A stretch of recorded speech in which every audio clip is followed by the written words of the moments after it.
we're going to go ahead and get started. I'd like to welcome everybody to the Seattle Public Library's event with Rex Ogle tonight. We're very excited to have Rex here.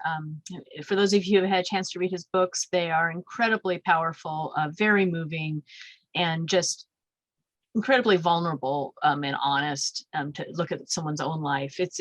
They're so good. I don't even have the right words. But first, let me just acknowledge that we are on, the Seattle Public Library is on Indigenous land. These are the traditional unceded territories of the Coast Salish people, specifically the Duwamish people. So thank you all for being here. And Rex, I'm sorry, I'm being so, I don't know, now that we're started, I've gotten really just overwhelmed with excitement about having you here tonight and hearing you read from your own books. So just to let everyone know, if you have any questions, please put them into the Q&A bubble down at the bottom there. We might not see them in the chat, but feel free to use the chat to say hello to Rex and welcome him tonight. So Rex, why don't we go ahead and get started with you reading a passage from the book, and then I'll come back and start the questions. So I'm going to hide myself and let you take the screen. Okay. Thanks for having me. I really appreciate the kind words, and it's nice to be here. I'm going to read from Punching Bag. The chapter is called Moving. Rex, run back inside and make sure we didn't forget anything, Mom says.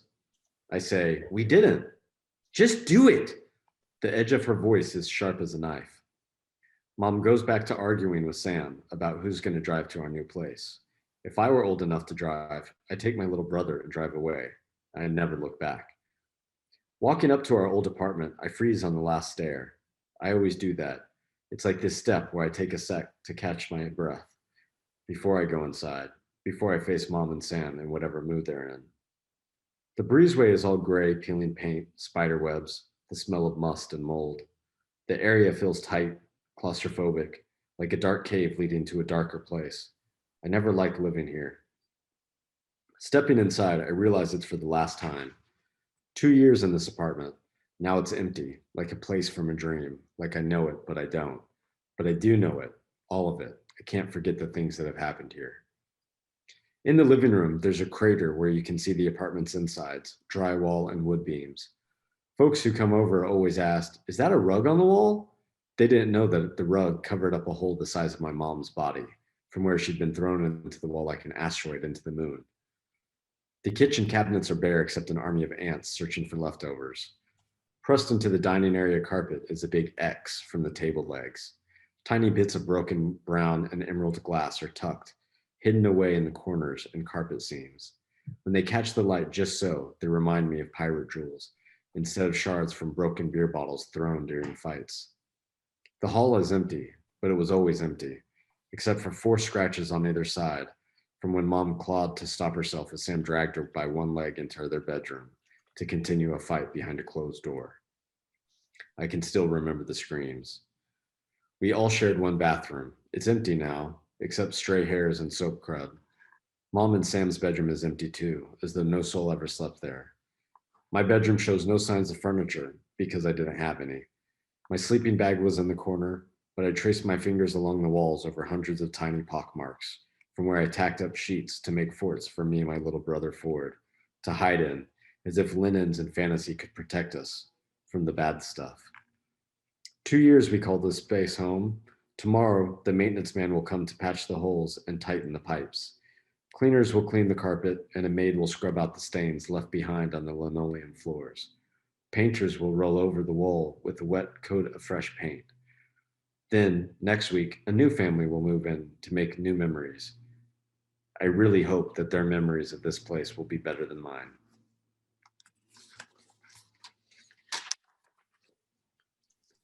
And that was the apartment that was featured in Free Lunch, right? That was where you lived in the duration of that book. Yeah. So in Free Lunch, we moved into that apartment, and during Punching Bag, we moved out. Yeah. Do you still pause on the step when you're coming home? Not as much as I used to. I did for a long time in my 20s. Then I had to remind myself that the only person who lived there was me and my roommate, and it was much easier. Yeah, your books are so evocative of those little moments and those little details that really bring the reader into the space and make it so real.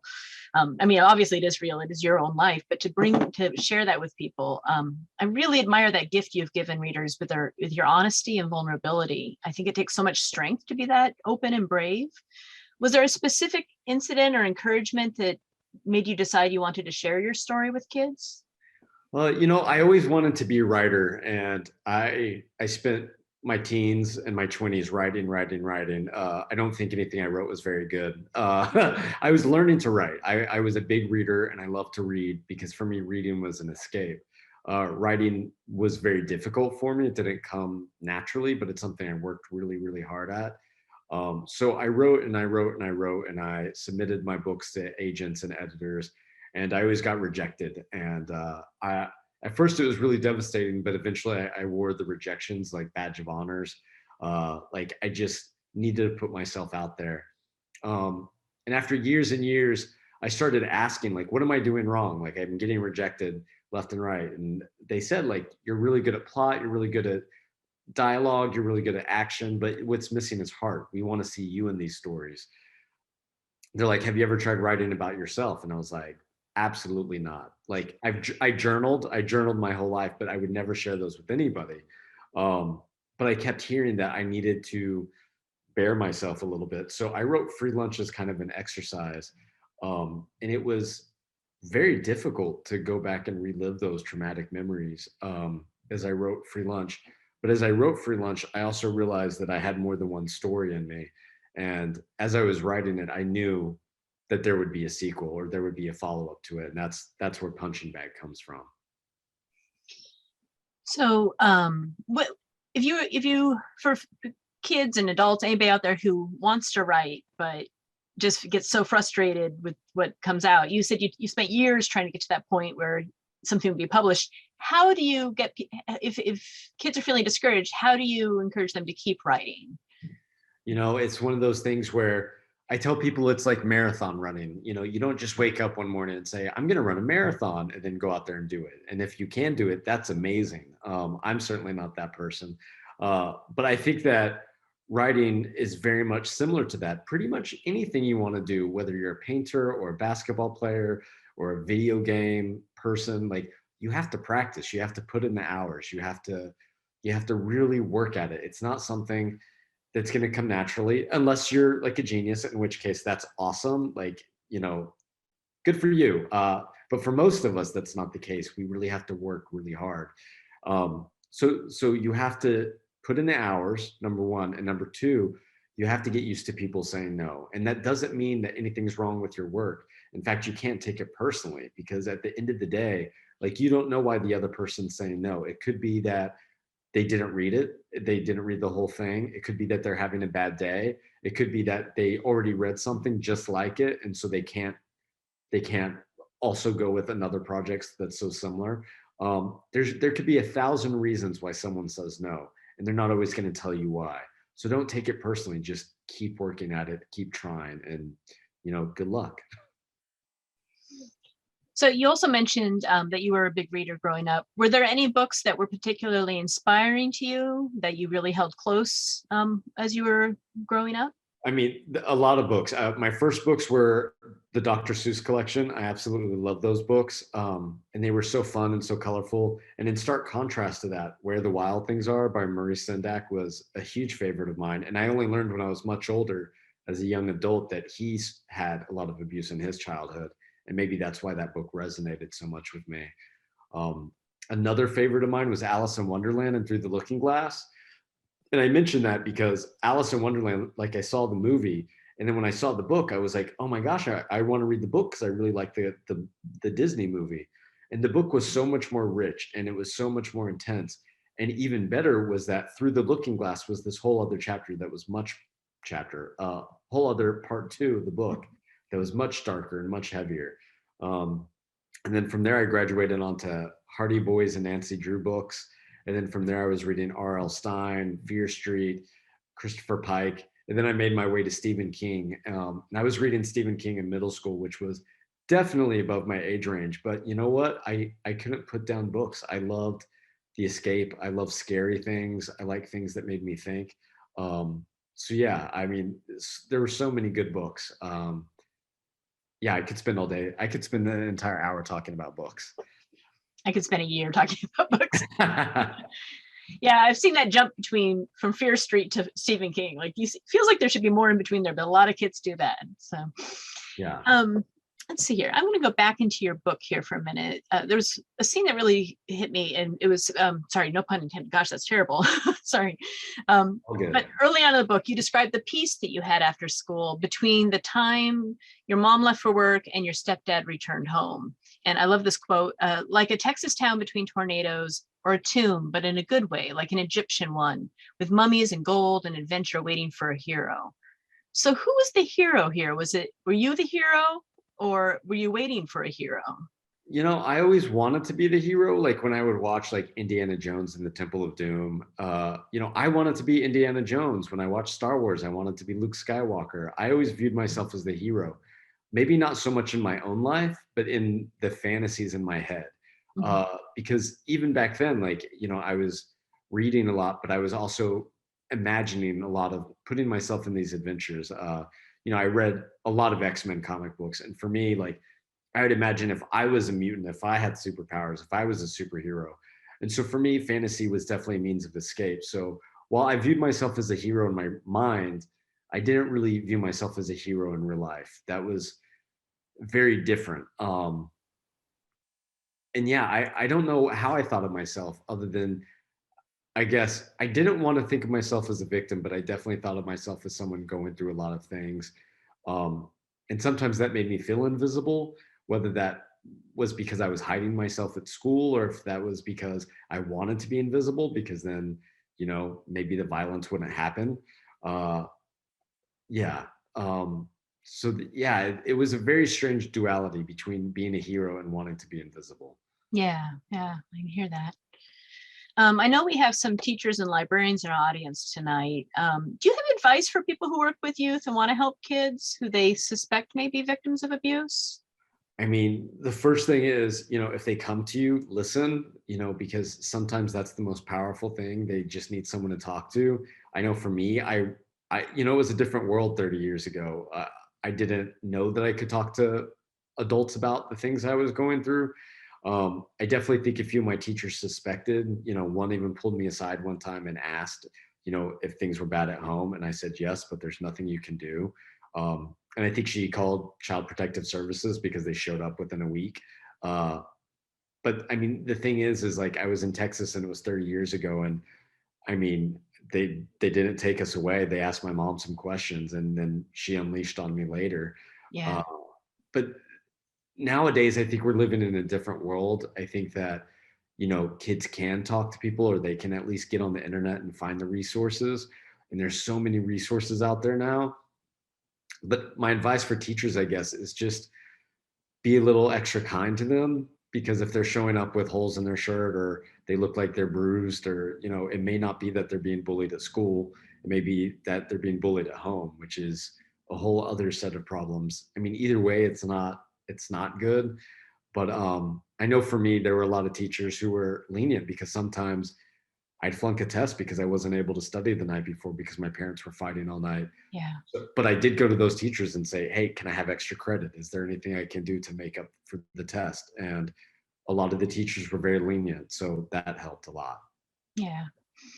One thing that kind of struck me too was that Ford, you know, worrying about Ford, that you wouldn't be able to stay with him if you ran away or went to your grandmother's house, or and at the end of the book you mentioned that you're no longer in touch with your mom or your stepdad. Are you still in touch with Ford?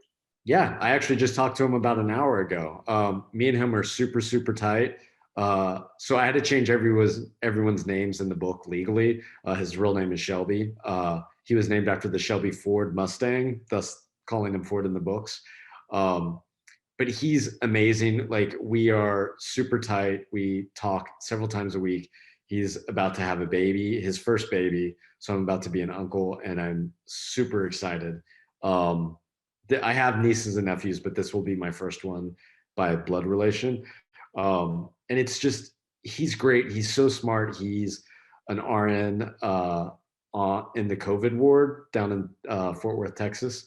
Oh, And so he grew up and he's just making a difference in lives. So it's really impressive. And he has a ranch which has a ton of animals on it. So when I get to visit, I'm surrounded by horses and chickens and sheep and goats, and it's super fun. I'm so glad to hear he's doing well.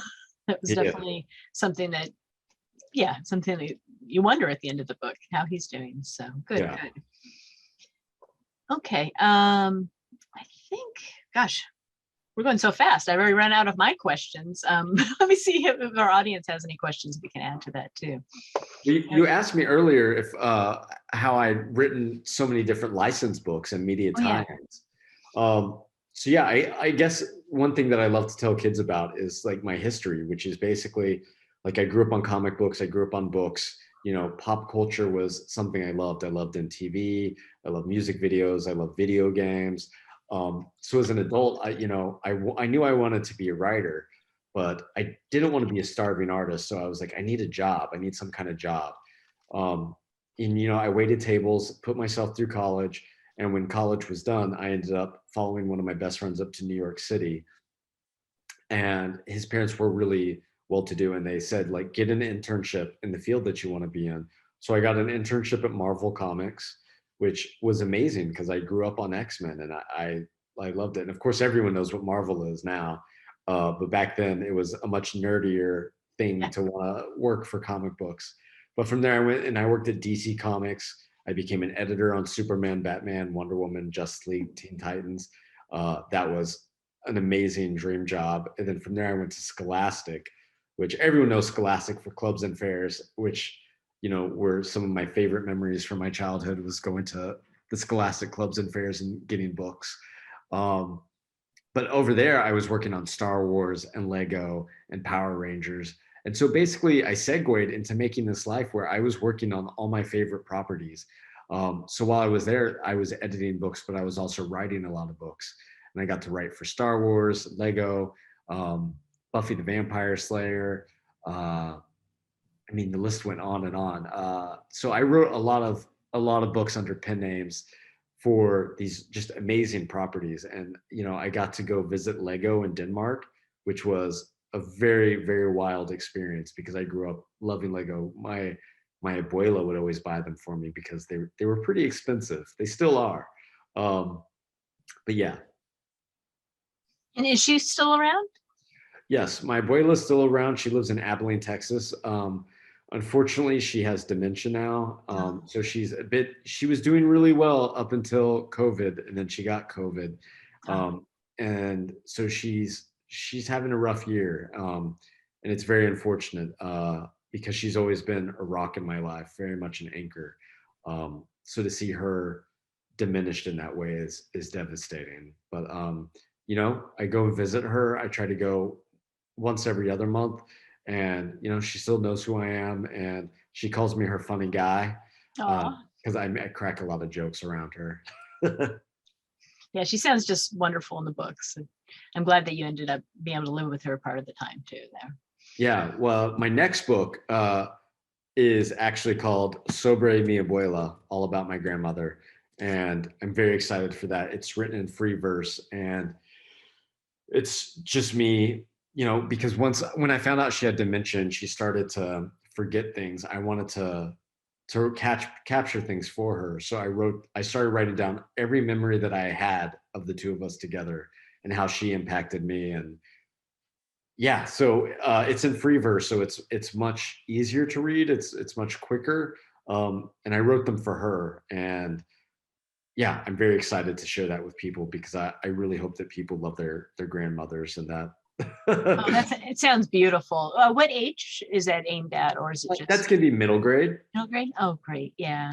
Yeah. Yeah. We don't see grandparents as much in middle grade books as you might think. So that's great. I think they'll be really well received. Yeah. I mean, I know every family is different, but I know for me, my abuela was always such an important person in my life, and she was just an amazing person. So I'm very lucky to have had her. I don't think I would be where I am if not for her, because she always encouraged me to go to college. She always encouraged me to make good grades in school.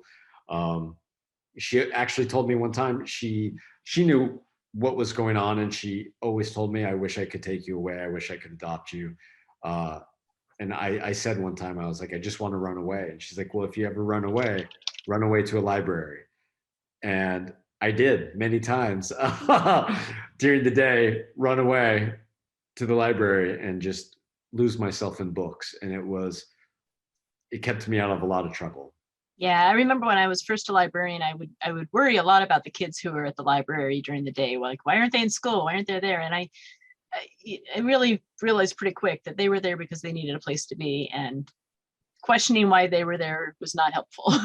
Just Yeah, being a place that they could be, regardless of where they should have been, or if they're at the library, that's where they should be. So yeah, absolutely. I'm glad that we can provide that for kids. I'm glad that you can provide that. Yeah, it's so important. And I have a good question to be thought of here is that we're wondering, was your mother ever diagnosed with mental illness? So she was never formally diagnosed. We, meaning my abuela, me, my stepdad, even my dad, before they got divorced, begged her many times, go to a psychiatrist, seek help. Like, you're not completely well. And I mean, we knew because the mood swings were so extreme. She would go from completely happy and joyful to absolute violence in a split second. And it was devastating to see her have these kinds of mood swings. But we never got to take her, or she never went to a therapist, so we don't know. She wasn't formally diagnosed, but I've been in therapy for 15 years, and I've had a lot of therapists who suggested she may be bipolar. Yeah. So she's never taken meds. She doesn't think anything's wrong with her, but at the same time, she definitely lives in a lot of paranoia. Yeah, Still to this day. that's very hard. Yeah. Um, oh gosh, I keep forgetting the questions right when it's time to ask them again. Should write them all down. Oh, I wrote some down, but anyways. Oh, I had something I was going to say. I know I keep going back and forth for very random questions here, but we were talking about the X-Men earlier, and I was super curious. What powers did you, as a teenager, think you would have if you were a mutant? Ooh, that's a great question. It's funny because it's the question I get a lot from kids is, who's your favorite character? And my favorite character is named Magic, aka Ilyana Rasputin. And she's the younger sister of Colossus, who's a well-known X-Men. What happened was they went to this magical island and she was kidnapped. She was basically teleported away to a hell dimension, and so was raised by demons and monsters, and came back like 5 years later, but she was changed. She was a much darker person. She'd been through hell and back, literally and figuratively. And I think I most identified with her. But aside from being a demon sorceress, she could also teleport. And that was the power I wanted, because I was like, if I could just teleport away, if I could just escape from my house in the blink of an eye, I absolutely would. And so, yeah, that was definitely the mutant, or the superpower, that I would want most. Yeah, I can totally see that one being a good one. I know this is embarrassing, but as a kid, I was always fascinated with the transporters on Star Trek, and we did a lot of road trips. I was always, if I could just, instead of having to stop for the bathroom, we could just transport to the side of the road. Right? I mean, Star Trek was amazing. I was a big Star Trek junkie growing up. Did you have a favorite episode? Ooh, I think I loved anything with the Borg. I just thought those were the best episodes. Yeah. Yeah, I always like the really abstractly weird ones, like the tribbles and stuff like that. Just stuff that was just like totally completely different from the normal stream of things. Like, who wrote this? Yeah, I grew up on like the old Star Trek. I also grew up on Bewitched. I love the old black and white episodes of Bewitched. I wish I could wiggle my nose and make magic happen. Definitely. Does your aunt keep in touch with your mother? So my aunt, who's mentioned in the book, does. She's kind of the peacemaker in the family. I've reached out to my mom a few times. My mom typically doesn't return my phone calls, which is probably for the best, because when she does call me. It's usually a manic episode. There's usually a lot of fighting. Yeah. Not on my side, because I refuse to yell. I refuse to raise my voice anymore. I can't do it. I don't fight. My brother's the same way. Like both of us have kind of removed ourselves from the equation. My aunt talks to her, not super often, but she does talk to her on a regular basis. But she also doesn't seek her out because there's definitely, like I said, a lot of drama. Yeah. Well, and not just drama, but I think there's trauma is really generational, goes through generations. And how do you, for kids who are worried that they are, that their parent, that they're going to turn out like their parents, like what advice do you have for kids who want to break that cycle and move on and do better? Yeah, I mean that's definitely a super hard question. It's one of those things where you have to stop it, and I don't know where that comes from. It has to be your willpower, because it's so easy to repeat the behaviors that we learned growing up. It's so easy, if we're around violence, to also be violent. If our parents are loud and they like to scream, that's it's so easy to be that way. um, it really takes an awareness of that. And so by awareness, I mean, like, you have to be conscious of what they're doing, and you have to be conscious of what you're doing. And more importantly, I think you have to really think about your actions and how they hurt other people, and you just have to not do it. And it's easier said than done. It's one of those things where I think I thought I was enlightened a lot, but I found myself, especially in my teen years, like getting in trouble at school a lot. I would mouth off to teachers. I was very quick to yell. If uh, I never threw the first punch, but I definitely got in a lot of fights in school. And it was, I think, just a result of wanting to release my anger that I was receiving at home onto the world. I was angry, not just at my parents, but at the world. Nothing felt fair. Um, it's hard though. It's really hard, but people can do it if they really make the effort. Yeah, recognize the choices that they have, even if they don't seem like great choices. Sometimes there Yeah. are choices we have. Yeah. Going back a little bit, I keep coming back to questions I came up with earlier. So we're going all over the place, but All good. thinking about, you talked about being an editor, and I think a lot of people talk about wanting to be a writer, but I don't know if everyone really knows what an editor does and what that sort of job can be like. Can you talk a little bit about that for people who might be interested in going into Marvel, or trying to get into the comic book world in one way or another? Yeah. So being an editor, everyone thinks it's just copy editing, meaning looking for typos and misspelled words. But that's actually not what an editor does at all. We have copy editors who do that.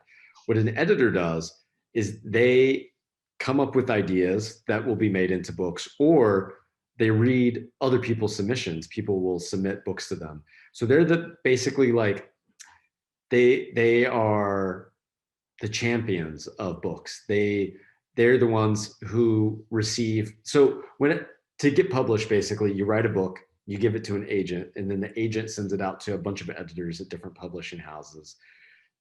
And then if an editor likes it, they take it to an acquisitions board, where there's all the people in a room who are the the judges and the decision makers. And those are the people who will read it and decide yes or no, where we'll buy it and make it into a book. But the editor is the champion. And they're also kind of the hub of all the different ways that a book is made. They talk to the copy editors, they talk to the designers, they talk to the writers, they talk to the sales team, the marketing team, the publicity teams. Like, the editor is a person who does so many different things, and it's really a hard job, but it's really fun. And if you want to be a writer, I highly recommend being an editor, so that you can kind of learn the system from the inside. I mean, it's certainly made it easier on me to be a writer, knowing what I know about the editorial world. It's hard. It's hard to make a book. It's a lot more work than people think. Oh yeah. I think in the age of self-publishing, I think editors are underappreciated heroes who really do help books become better. And I don't know, sometimes I think when authors get really popular, sometimes they the editors lose some of the control and the books get just out of hand. I think Yeah, sometimes yeah, people don't true. appreciate how important that job is. When you were an editor, were there any authors that you were able to discover and champion? And One book, I mean, I wouldn't say I discovered him, but he did his first middle grade series with us was Neil Patrick Harris. Oh, wonderful. So that was super exciting. There was a guy named Jeffrey Brown who did the Star Wars Jedi Academy series. And again, I didn't discover him. He had done some Chronicle books with some Star Wars characters, and his art was just so fantastic. And I was like, let's do a middle grade series. I did discover one girl, Carolyn Nowak. She did a Buffy middle grade series that was really fun. It was called Buffy the Vampire Slayer, New School Nightmare.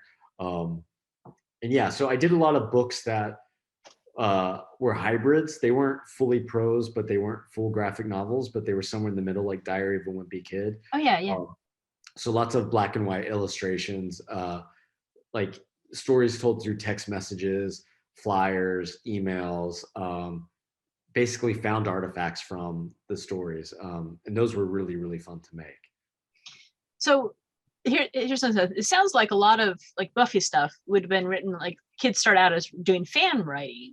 And then how do you make that transition between just doing fan writing to publishing, getting those stories published officially under the brand? It's much harder to get published if you're writing existing material, like if you're writing X-Men or if you're writing Buffy the Vampire Slayer, that stuff can't be published. But what can happen is if it's good enough, if someone finds you and they're like, oh my God, this is amazing, you can change it. And that's actually happened a lot in the publishing world.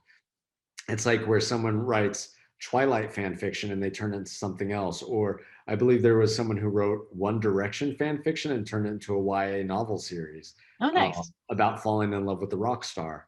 And so that's, it's an easy segue. But if kids are writing about their favorite stuff, I think that's great, because I think, you're teaching yourself to write. And if you're writing a novel about your favorite characters, then you're having a good time. And that's the best way to write something, is to have a good time while writing it. Yeah, see, as a kid, I was always worried things were too derivative or they weren't original enough. Like I would really get, as soon as something resembled something, I would get really mad at myself and like discourage myself. So I think that's wonderful to really encourage folks to play with the characters they love and play with the landscapes they love and explore and see what they can find from that. Absolutely. And I mean, we're living in an age where there are thousands and thousands of books coming out every year. There's so many books. I mean, it's very possible there's no such thing as an original idea anymore. So it's okay if you borrow from other people, just steal well. That's what the best artists do, is they steal from other people. So do you have any examples of things you've stolen that you've had fun with? Yeah, actually. So I have a pen name named Ray Terciero, because my abuela used to call me the Third King, because I'm Rex the Third. I'm the third Rex in my family. So Ray Terciero means third born king. Nice. And I have several books coming out, but I already have one book that's out called Meg, Jo, Beth, and Amy, which is a modern day retelling of Little Women. And then I have more coming out next year. I have one based on the Swan Lake Ballet that's more like a Frozen action adventure for middle grade. I have one called Doña Quixote, based on the old Spanish novels. I have one called Dan of Green Gables. Basically, I'm taking my favorite books as a kid and I'm retelling them in a modern way. Some's with fantasy elements, some that are just set in the modern day world. But I mean, I'm definitely stealing, but I'm having a really good time retelling stories that I loved as a kid. Yeah, I hesitate when I pick those up sometimes, like, what are they going to do with this? How's this going to be original? But I did read the first one that you mentioned. Was it Meg, Jo, Beth, and Amy? Yeah, Meg, getting the order. And even though, it wasn't a super long book, but I felt like the characters were really like real people. Like you really put a lot of effort into making sure that they resonated with today's readers and made sense. And I really enjoyed that one. So yeah, thank you for writing that. Thank you. Yeah. And you know what? Graphic novels are a great way to get to reluctant readers. I loved comic books as a kid. I was already reading prose, but I think it's great for kids who are like, I don't want to read a whole book. It's like, give them a graphic novel. Well, and for me, I'm a huge advocate of graphic novels. I just never realized, because I'm one of those readers who, when I'm in the book, I see everything in my head and it's all going by. And to realize that some kids don't have that. that when they read words, nothing appears in their head. There's no vision involved. So having the graphic novel kind of bridge that and supply the images to build off of the story. I think that was something that just shocked me when I realized it, that, and it was so good to have that extra reason to give more kids comics, because I just love spreading comics to anyone who will read them. Yeah. And you have a new fantasy book coming out next year? I do. It's called Supernatural Society. Basically, it's a book that I've been wanting to write for 20 years. I've written iterations of it over the years. It's about 3 kids in a small town who realize that no one can see what they can see, which is magic, monsters, myths, and mad science happening all around them. And so it's up to them to save their town. Yeah, I think those books are just terrific when you have the thing where the kids can see that the adults can't, because the adults are just clueless. I think those are always so much fun, because adults aren't paying good attention a lot of the time. They miss a lot of details because they're so busy with work and groceries and all that. I think the adults do tend to miss some of the magic of the world sometimes. Yeah. And that's why I wrote it, because I mean, as an adult, it's hard to remember all those magical things that made me happy as a kid, whether it was real magic or not. And so it's really fun to like dip back into it and just play with the things that I love, like monsters, which I'm a big fan of horror. So do you have any horror books in the work? Horror adjacent, I guess. One called North Ranger, based off Jane Austen's Northanger Abbey. Nice. But it's not super scary, but it definitely has characters that also love horror movies. Fun. I just want to read them all right now. Glad to hear there's lots in the work. There are. I keep saying in the work and leaving out the S. I don't know why. But do we have any other questions? Oh, I missed one of the questions here. Let's see here. You guys aren't using the question and answer box. That's why. They're all in the chat. There they are. Okay. Ken had a question. Can you speak to being from Mexican and white heritage and talk a little bit about your life and how what impacts that's had? Yeah, absolutely. So my grandmother's from Mexico, born and raised from a place called Rancho Nuevo. And she grew up with 13 brothers and sisters. They, in Free Lunch, I talk about growing up with poverty in America, but honestly, there's so many people who have it much worse in America, and she had it much worse in Mexico. Her 13 brothers and sisters lived in a one-room house with their parents, and dirt floors, no running water. 2 of her siblings died from something as simple as a fever because they couldn't afford Tylenol. And I mean, she would tell me stories as a kid that really made me realize that I didn't have it as bad as I thought. And it was difficult to hear those stories and know that she came from Mexico as an immigrant and, grew up with this very thick accent and trying to make it in America with that accent. I mean, she's told me time and again how people thought she was stupid just because she had an accent. But, she was the wife of a military man. And after he died in Vietnam, she took her 5 kids and moved to Abilene and managed to get into Abilene Christian University. And she applied and they're like, well, do you have high school transcripts? And she's like, no. She's like, we don't have those where I'm from. And she's like, but if you, put me on probation, do whatever you need, like I will prove to you that I deserve to be here. And that's exactly what she did. She made it through 4 years of college in 2.5. And she made it through a master's program. And a year and a half after that, she became a diagnostician at the Abilene School District. And, she really made something of herself. And I think for her, she wanted her kids to have the chances that she never had. Because all the while she was raising 5 kids, she was also sending every spare dollar that she had back to her brothers and sisters in Mexico. She helps put her twin brother through medical school. She made sure that her kids all went to college. She did the same thing with her grandkids. So the one thing that I wish I'd had that I didn't have was more of Mexican heritage, like knowing about Day of the Dead and, having home cooked Spanish meals. Like these were things I didn't have growing up because my mom hated her mother so much. Like I was forbidden from speaking Spanish in our house. Oh man. And I ended up taking Spanish in high school just to spite my mom. And when she found out, I got a pretty severe beatdown for that. But it was one of those things that I wanted to do to reconnect with my grandmother and with my heritage. And it's really hard knowing that there's this whole part of me that I still don't, that I still struggle with, that I don't know as much about as I would like. But that's just the experience that I had. Have you ever met any of your family that's still in Mexico? When I was much younger, I went a couple of times with my grandmother, and it was amazing. But it was also difficult because they all spoke Spanish and I spoke English, and neither of us spoke the other's language, so there was a lot of translating going on. And do you speak Spanish now? I don't. I've tried to teach myself several times. I don't know what's wrong with my brain. Sometimes I can understand it when I'm reading it. Uh, Writing it, I mean, I know like the basics, but I'm not good, and it's really embarrassing. I Yeah. wonder if it's because I've always wanted to be a writer, and so I've just always thought in English, and I've always been told that if you want to be a good Spanish speaker, you have to think in Spanish. Yeah. Well, it's hard too when you're not exposed to it as a young child too, and be able to, I think our brains are much more malleable at that age too. Right. Yeah. Yeah. I've tried learning languages and I've got Teflon brain when it comes to other languages. And it's no end to embarrassment for me. Like I tried, but it's just that it doesn't stick. So I'm trying to think, see. Anyone else have any questions? I haven't seen anything pop up lately.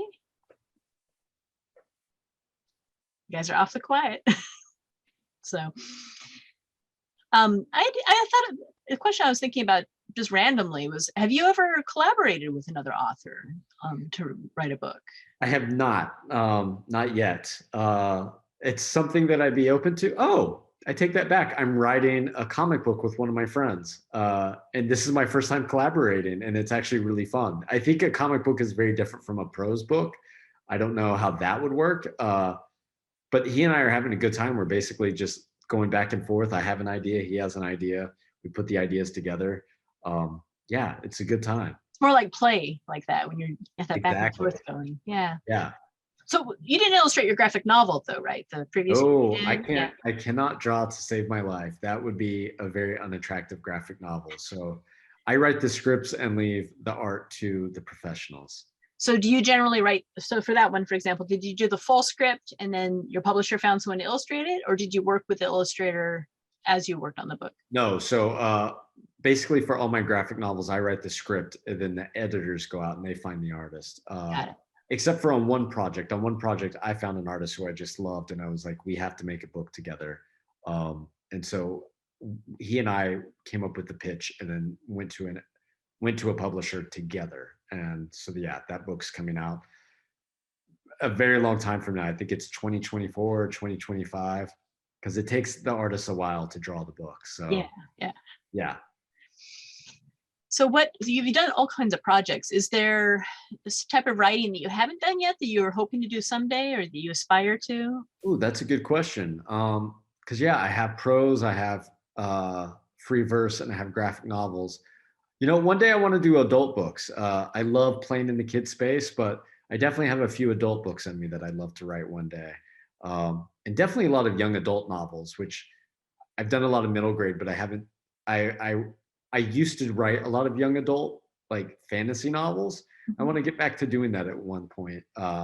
Although, yeah, I'm still really enjoying the middle grade space. Yeah, it's a terrific age. Yeah. What about movies? You think you might want to write a movie? Since I feel like the script writing for graphic novels is very much like script writing for a movie. I just started working on my first screenplay, and I don't know if it's any good, but it's a whole different format, but it's very close to writing graphic novels. So having one background helps me with the other. But screenplays and movies are a whole different world. But I live in Los Angeles, so hopefully some of this Hollywood will rub off on me. Not too much, hopefully. Just enough. Yes. Oh, and we did have a question. When you're doing the graphic novels, do you get any input onto the illustrations? Do you put some of that into the script, or is it pretty much put it out there? When you're writing the script, it's you write art direction, and then you write dialogue. Those are the two big things that you're writing. I mean, some people have different ways of doing it. I'm pretty specific just because I come from the world of comic books. So it's a lot of like explaining like this is, and there's suggestions. I make a lot of suggestions to the artist of what they should do, and and usually they follow it. So that's awesome. And sometimes they have better ideas. So I provide one idea and they come up with something that's far better. And I'm like, wonderful. Have you ever been really surprised by some interpretation of what they've done? Of course, of course. And so, sometimes I'm like, that totally works. And sometimes I'm like, that does not work. But usually the editor is a good sounding board to bounce off and get their ideas. So do you have a chance to give them feedback before it's published, or? Yes. Oh yeah. Oh yeah. I was picturing like how far can this go before you lose control completely? Right. Okay. I just have another quick question. What are you reading right now? Oh, that's a good question. It's Halloween, so I'm trying to read scary stuff. One comic book that I just finished reading was called Gideon Falls, and that was really scary. There's another one called Something is Killing the Children, and that's a fantastic series out from Boom Studios. I also just read The Final Girl Support Group by Grady Hendrix, who's a horror writer. He writes really fun horror stuff. And after I just finished that one last week and immediately picked up his other book called Horror Store. The IKEA one, that's right. Yes. Yeah, I just read his Southern Ladies Vampire Hunting, book group and vampire hunting. I can't remember what you're talking about. Yeah. I plan to read that one next. Yeah, I guess. How is it? Oh, it was super fun. Yeah, okay, good. Yeah. Lots of great Southern culture, but good vampire hunting too. Awesome. Oh, and we did have another question. For a kid who wants to be a writer and artist, what's your go-to advice? I would have to say, practice every day. Write, even if it's just for 30 minutes. Write or draw every single day. And don't worry if you're good at it or not, because you'll become good by doing it every single day. Also read and read and read. If you want to be a writer, you have to read. If you want to be an artist, look at art. If you want to be a graphic novelist, read a lot of comic books. It's all about really learning what's out there and finding your own voice, and make sure to be you, because that's what people really gravitate towards, is when someone puts their own unique stamp on their writing or their artwork. I think that's a pretty great place to wrap things up. We're a little early, but I think that's okay. Are there any other questions from the audience? We do have a survey for folks to fill out, so please do that. And I'm just so glad we had this chance to talk tonight. It's really been great. I don't know. I feel like I kind of knew you already from your books, but to see you happy and successful as an adult, it's really great. These books will give so many kids hope and encouragement, and just, seeing that someone's a survivor out there who's thriving and happy now. I'm so glad you wrote these books. And hopefully for your next book, we'll be able to do something in person. I would love that. Yeah, I know it's so many Zoom meetings, so much time on screen, but thank you so much for being here with us. And like I said, I hope we'll see you soon, and you'll be visiting some of our local kids soon, and that'll be really great too. So thanks again so much. Yes, I'm looking forward to it. Thank you. All right.